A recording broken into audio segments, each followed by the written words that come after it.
Bem, retornamos com a nossa aula Aplicações da Geologia de Engenharia, parte 2, Obras. Eu sou a professora Maria Giovana Parisi, do curso de Geologia do IGC UFMG. Nesta aula, veremos as aplicações da geologia de engenharia na construção das grandes obras, ou seja, qual é o papel do geólogo, qual é o papel da geóloga se vocês forem trabalhar em uma grande obra como rodovias, barragens, mineração, túneis, área urbana, aterro sanitário. Vocês sabem o que vocês devem fazer?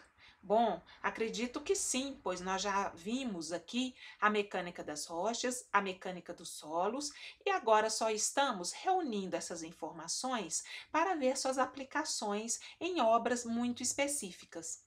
Ou seja, em todas essas obras, rodovias, barragens, mineração, túneis, áreas urbanas, aterros sanitários e outras obras, sempre teremos que ficar atentos com relação à erosão, seja essa erosão hídrica ou eólica, ou costeira, com relação à estabilidade de taludes, ao desvio do curso natural das águas, com relação à inundação, assoreamento, subsidência, colapso, expansão, recalques, contaminação de águas e solos.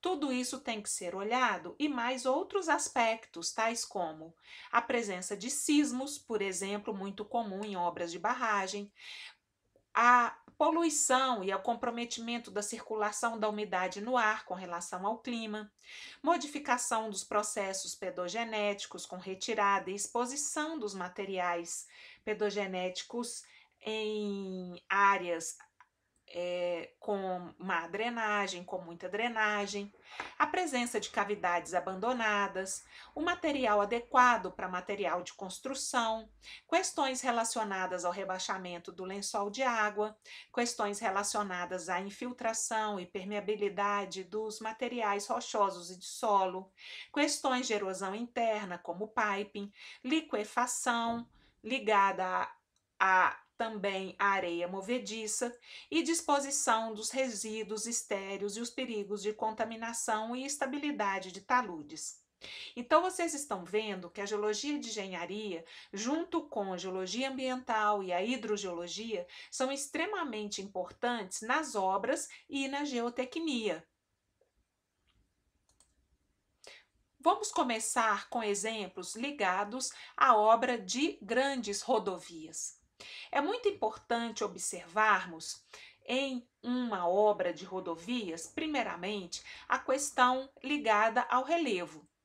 A área em que vamos trabalhar é uma área de colinas, de montanhas, é uma área plana. Tudo isso é importante. Em regiões de colina, temos que fazer retas tangentes a colinas, fazer projetos de taludes e aterros mais baixos. Temos que preocupar com a estabilidade de taludes, com a compactação dos solos e estabilidade dos aterros. Em regiões planas, temos que pensar nas áreas litorâneas, planícies e bacias sedimentares, e aí temos que ter um cuidado especial com a compressibilidade, ou seja, com recalques por adensamento de fundações de aterros e da pavimentação das estradas construídas. Em regiões montanhosas, são comuns a construção de túneis, cortes de taludes, outros tipos de cortes, aterros, curvas muito fechadas. Então, as obras de rodovias são obras extremamente complexas que demandam muitas investigações geológicas, de geologia, de engenharia, investigações geotécnicas. É também importante ver a natureza dos terrenos, ver a qualidade e a classificação dos maciços rochosos e dos maciços de solos. porque podemos ter problemas de instabilização de taludes, problemas ligados à erosão e problemas ligados ao empastilhamento, que é um processo de constante umedecimento e secagem de materiais, especialmente materiais folheados, como folheiros, como filitos, como xistos, que expandem durante o período chuvoso por umedecimento e depois contraem durante o período seco por secagem.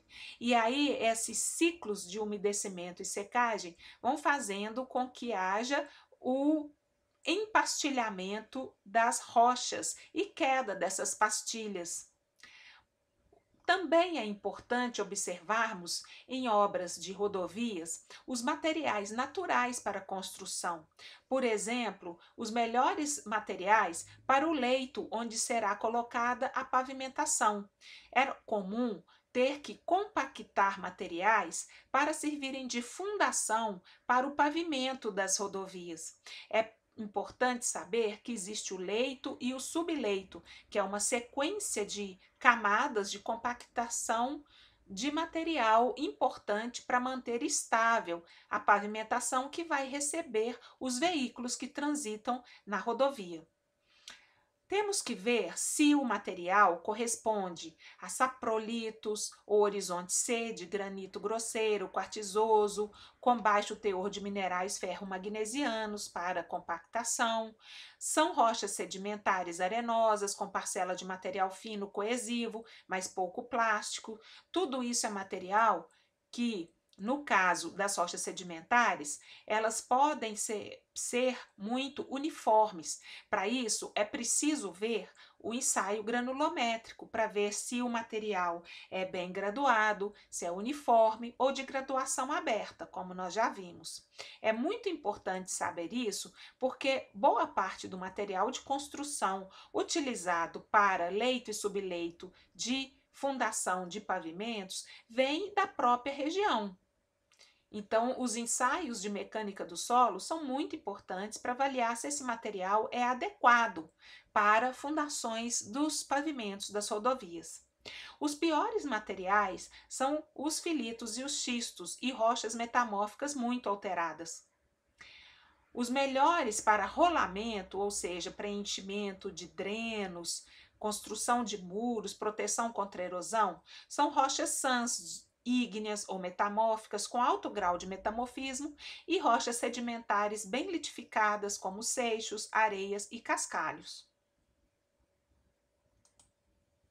Ainda sobre rodovias, nós temos que prestar atenção na fase do estudo para a construção e o projeto desta rodovia. O planejamento visa olhar os aspectos socioeconômicos característicos do meio físico, que condicionam o conjunto de premissas e planos, determina as prioridades.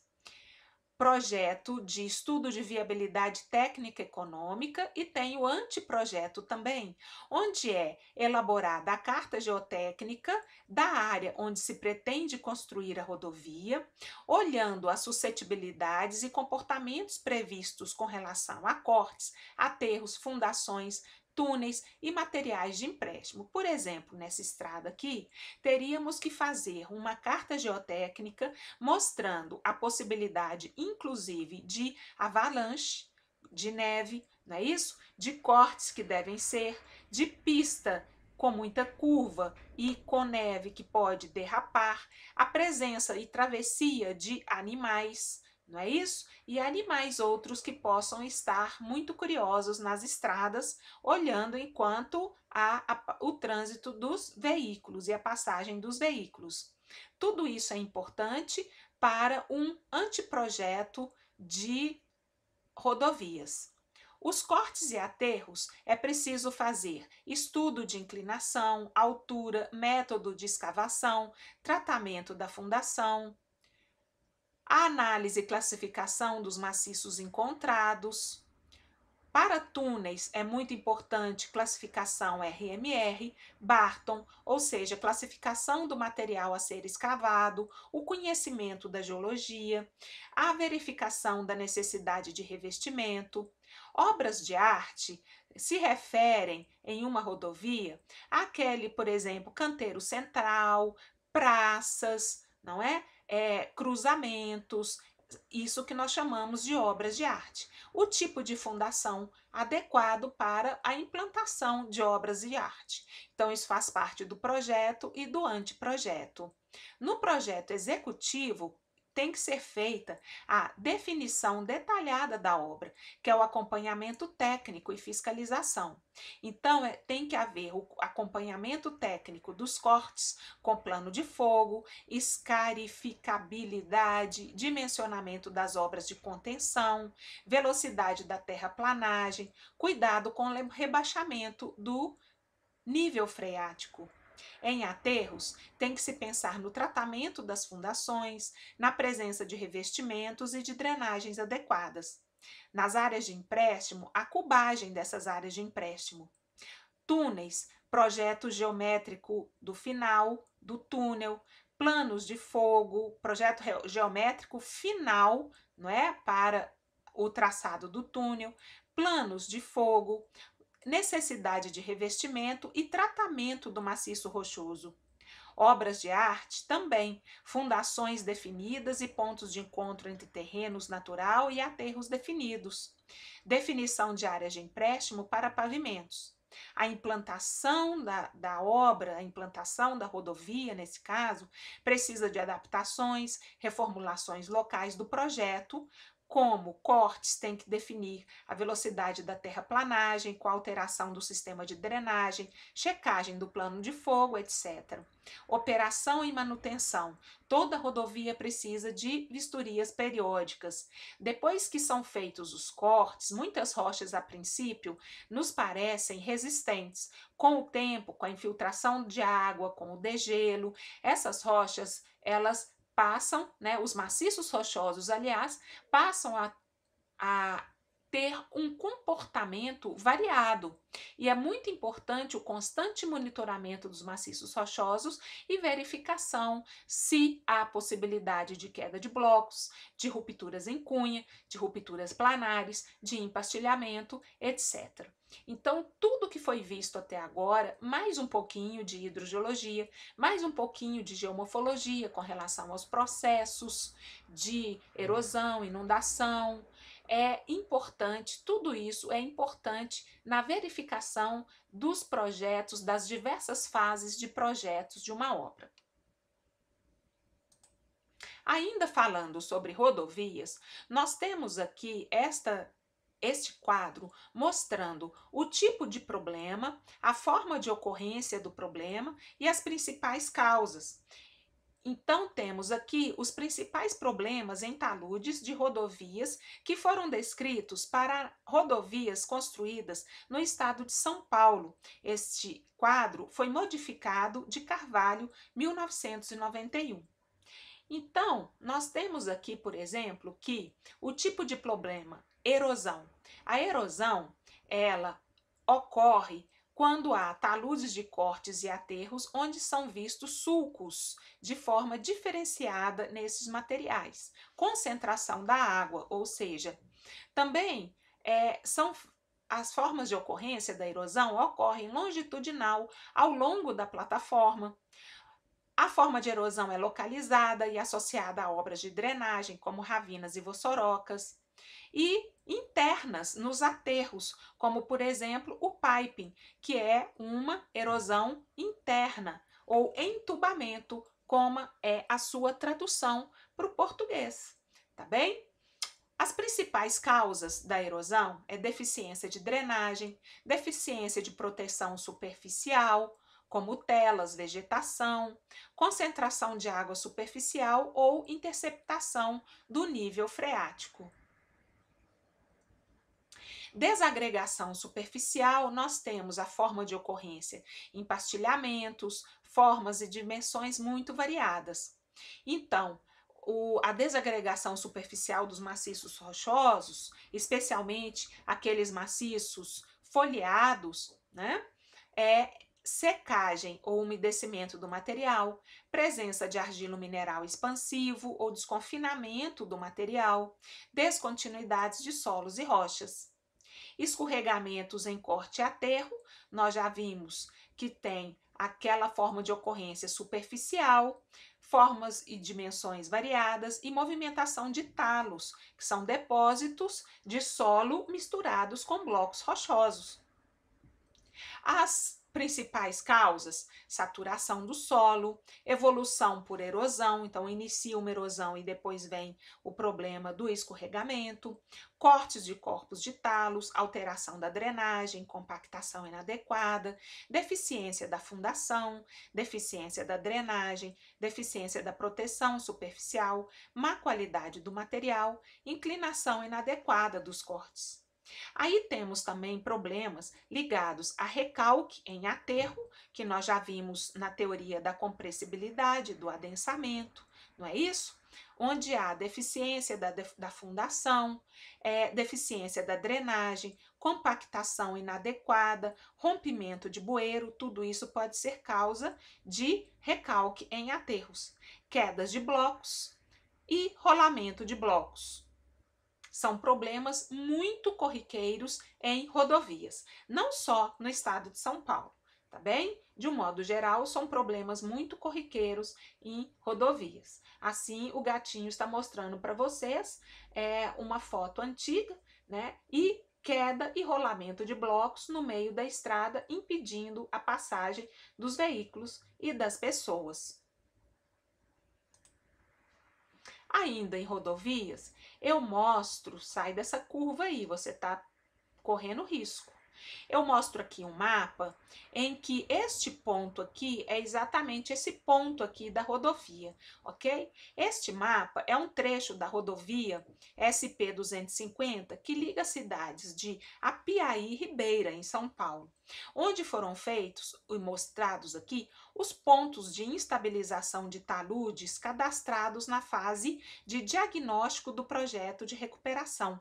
Foi um trabalho feito pelo Instituto de Pesquisa Tecnológica de São Paulo, em 1990. Neste trabalho, então, é visto o traçado da rodovia e todos esses aqui são pontos de estabilização. Nós temos A simboliza aterro, C simboliza corte. Certo? Então, o ponto de estabilização mostra se o problema é relacionado a aterro ou o problema é relacionado a corte. Aqui temos a simbologia da litologia, da geologia, por onde esta rodovia irá, né, percorrer, irá passar. Então, estamos vendo aqui que em todas as litologias nós temos problemas relacionados ou com aterros ou com cortes. São rochas graníticas da face escantareira, filitos, xistos e quartzitos, cálcio xistos, calcários e mármores, como vocês podem acompanhar. Então, aqui, calcários e mármores, cálcio xistos, não é? Aqui são filitos e xistos, e aqui em vermelho são rochas graníticas da face escantareira, também cheio de problemas.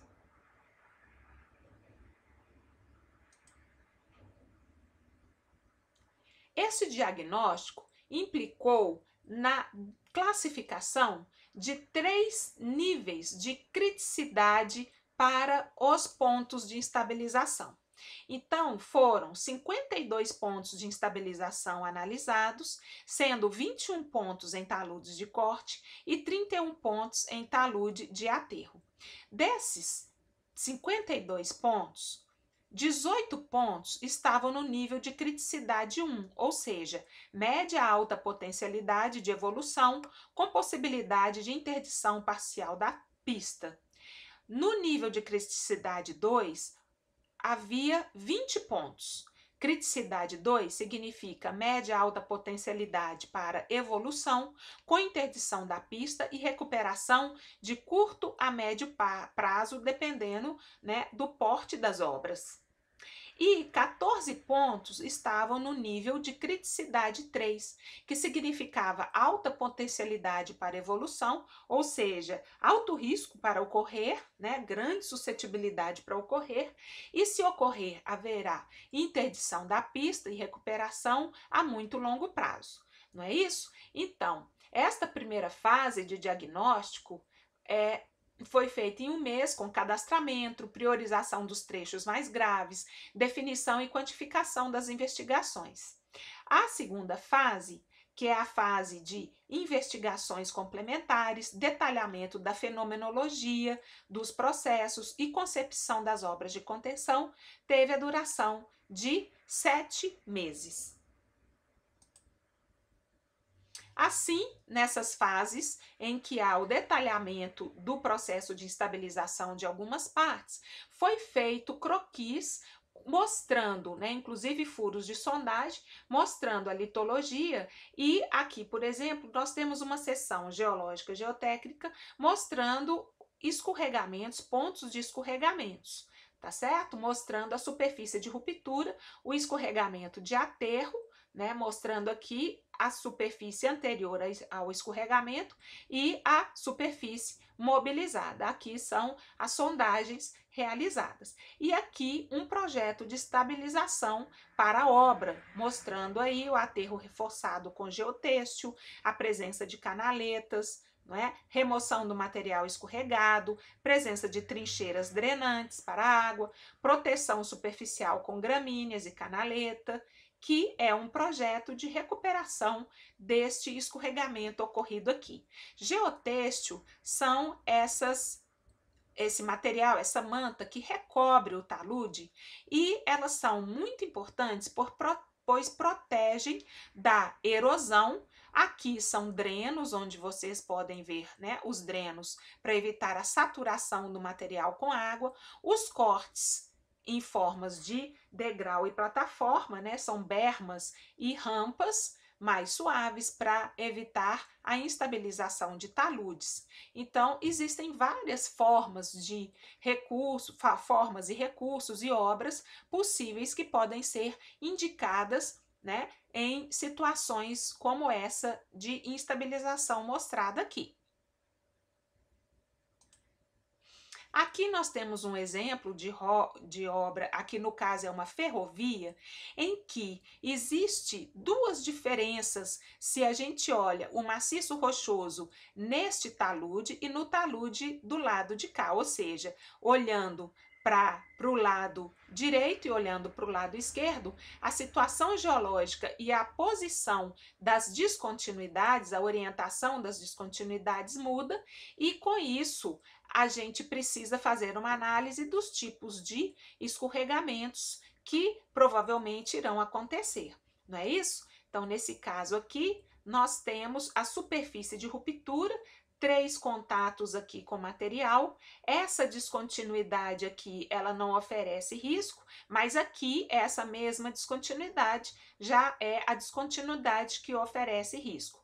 Por outro lado, essa descontinuidade aqui não oferece risco neste lado, mas essa descontinuidade oferece risco nesse lado aqui. Então, é só um alerta mostrando que existem várias situações, dependendo do ângulo de observação e de inclinação da face do talude. Aqui já teve alguns escorregamentos e está mostrando aqui algumas obras de recuperação com enchimento e compactação de material no interior das cicatrizes de ruptura. E o início de uma revegetação, presença de drenos, do local para evitar maiores problemas nesta área.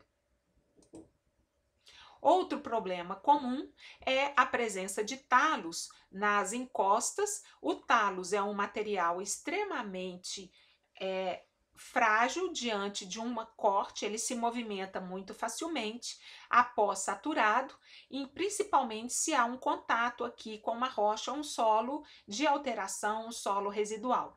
Então, saturando-se esse material após um período chuvoso e fazendo cortes aqui, o talos ele passa a se movimentar, principalmente com a redução do atrito no contato do solo com o solo de alteração ou com a rocha, em função da elevação do nível freático e a saturação e a presença de forças de percolação e poropressões nesses contatos. Então, o que eu estou falando aqui com vocês são termos que vocês já aprenderam no curso de GERE, Geologia de Engenharia no Ensino Remoto Emergencial. E você está arriscando aí em cima, mas tudo bem. Aqui foi feito para que o talos não se movimente e não implique numa instabilização dos pilares desse viaduto, foi feito um anel de proteção para fortalecer, para conter o talos que se aproxima deste pilar do viaduto. Então, é uma obra extremamente complexa, como vocês estão vendo aqui, né? Aqui é a rodovia dos imigrantes, cheia de viadutos, curvas, taludes, cortes, aterros, né? E uma obra dependendo da outra obra para sua estabilização. É uma grande aventura. Aqui são outros tipos de obras de contenção, mostrando aqui uma relação de uma estrutura de vigas atirantadas, mostrando aqui que essas vigas elas se distanciam umas das outras, de forma que elas conseguem reter os blocos desse maciço rochoso. Esse distanciamento, ele é fundamentado no espaçamento das descontinuidades, obviamente no tamanho dos blocos. Então, não precisamos cobrir totalmente um maciço rochoso, podemos deixar a rocha exposta de uma forma que os geólogos podem ir lá para ver e apreciar aquele material geológico, mas é preciso fazer uma contenção, nesse caso robusta, com uma tela, não sei se vocês estão vendo aqui uma tela muito bem colocada. Essa tela ela impede a queda de pequenos blocos do material abaixo. Sempre essas obras são muito robustas, muito caras, mas extremamente necessárias para a estabilização dos maciços. Aqui nós temos a colocação de enrocamentos, de rolamentos, né, de cascalho, para evitar a erosão da margem deste córrego, pois se ocorrer erosão na margem desse córrego, vai descalçar os pilares dessa ponte e essa ponte pode então escorregar, cair, não é isso? Então, nós temos sempre que analisar o problema.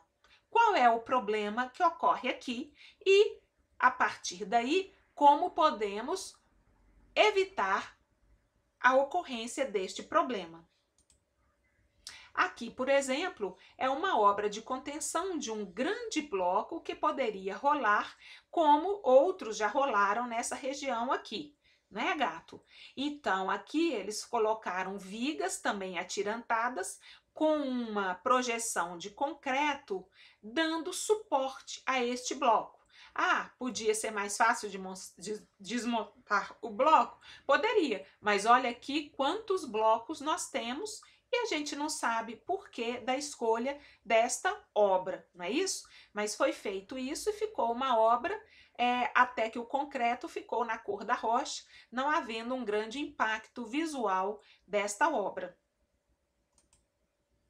Aqui é um concreto projetado com os drenos, que foi, né, como o próprio nome diz, projetado sobre um maciço rochoso muito fraturado, com riscos de liberação de blocos para a estrada.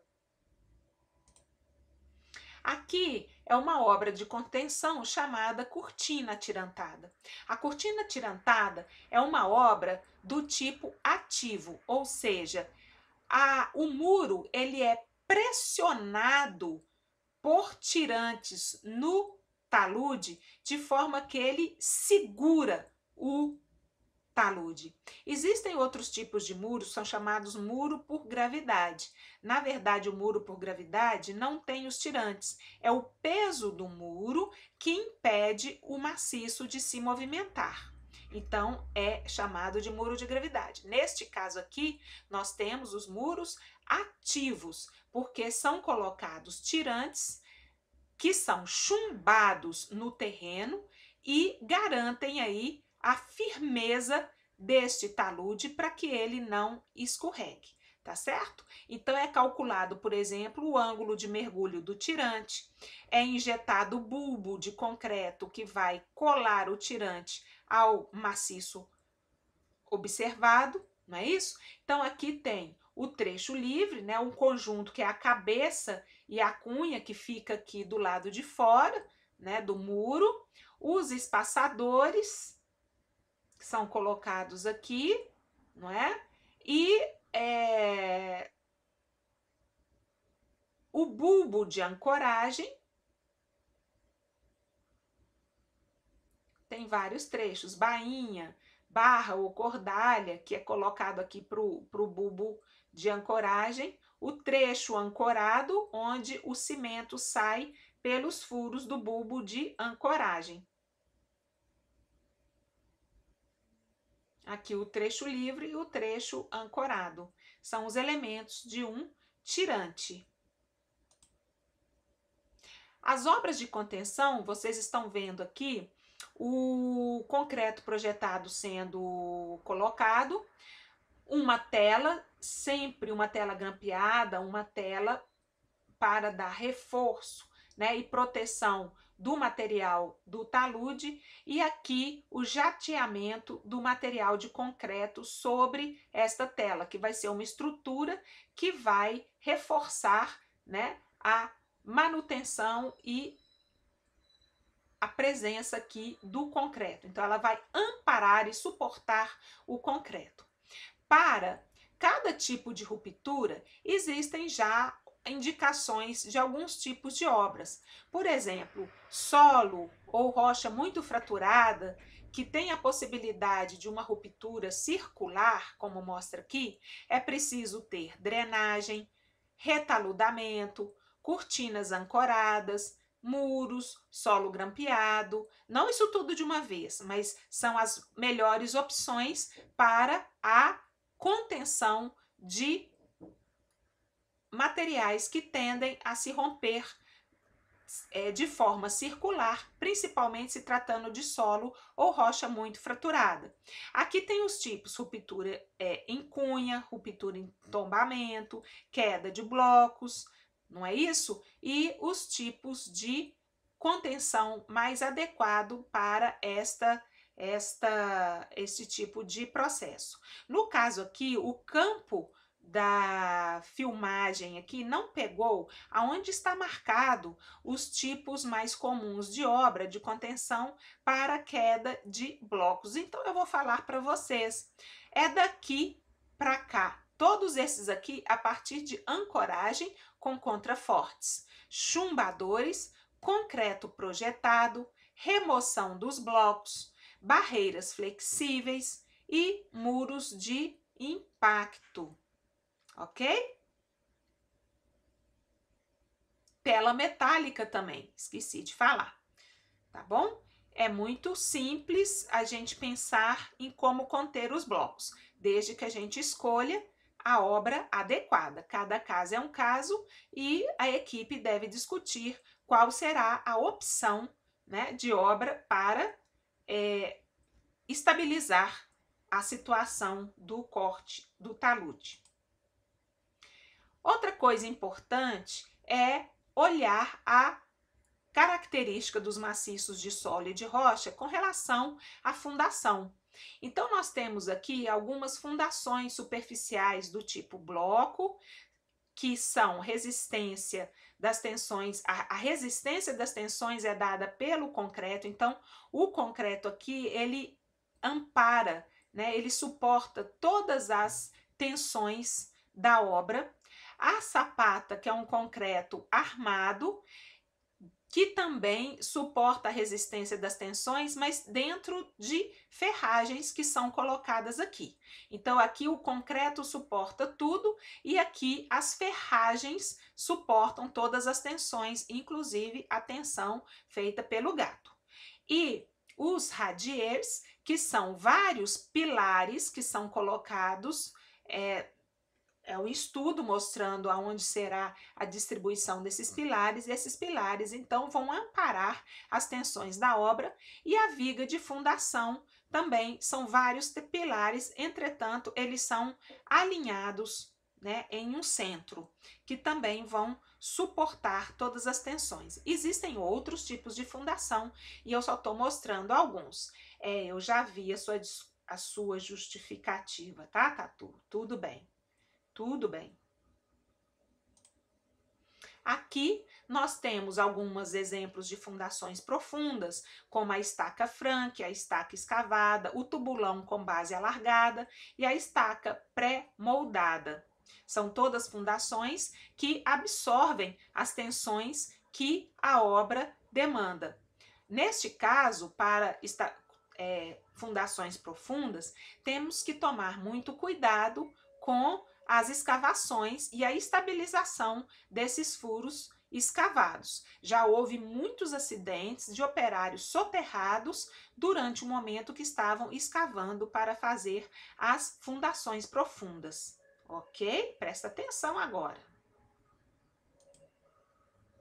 Aqui, fundação do tipo radier, com os pilares, né, sendo espalhados. Aqui vocês estão vendo os vergalhões, as ferragens sendo colocados e o concreto colocado dentro do tubulão perfurado. Bom, os dois prestando atenção. Barragem.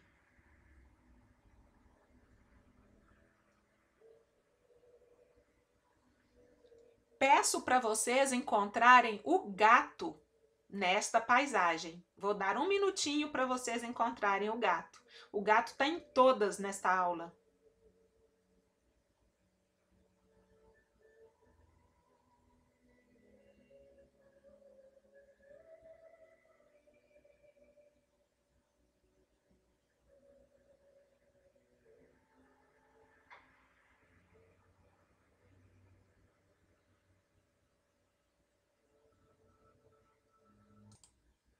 E aí, encontraram o gatinho? Sim ou não? Quem encontrou, parabéns. Quem não encontrou, vai ter tempo de olhar de novo este slide, porque nós daremos um intervalo. Usem a imaginação e descansem, pois